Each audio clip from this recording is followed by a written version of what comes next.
знаят покрива сега в ремонт, но двореца наистина, както казах, си струва да се види. Единственият дворец от османски дворци, който няма отопление, само лято се ползва.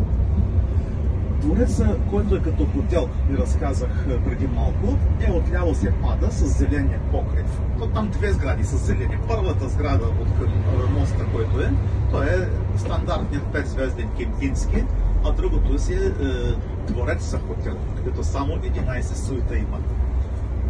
Предполагам, разбрахте с зеления покрив, отляво се вижда там европейски бряг, който започва от 33 000. Без закуска.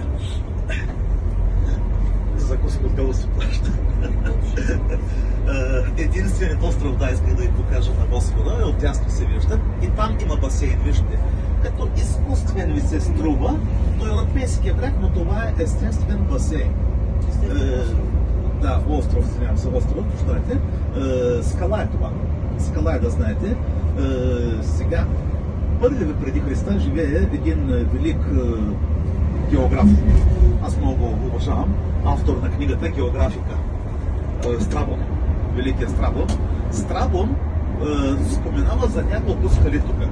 И наистина в доста древни източници се пише за 5 острова тук, в това място. Те са били скалите. Значи, тюзгаваме Дьорос, ще е дрехаришко обясня. Значи, какво искам да кажа? Вземете нашата планета, айде Турция вземете. Например, до курорта Кушадърса има руини на древен античен град, втория град на римската държава Ситрим, столица на източни провинции, Ефесус. Чували сте сигурно за Ефес? Някой може би сте били. Като разказва се екскурзовода в Ефес, вика пристанищен град.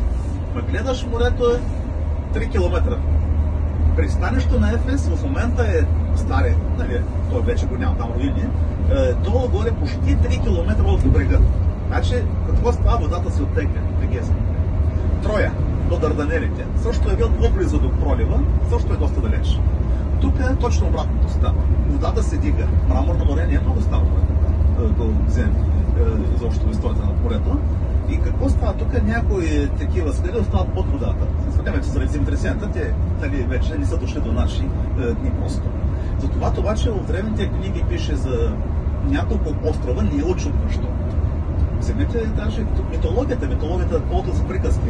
Пак получаваме информация за древната география. Аргонавтите не могат да минават през пролива, скалите се движат и са пускали кораба Аргос. И тогава землякът Орфей със своята музика успява тия скали и кораба минават. Пак се спомена за няколко скали.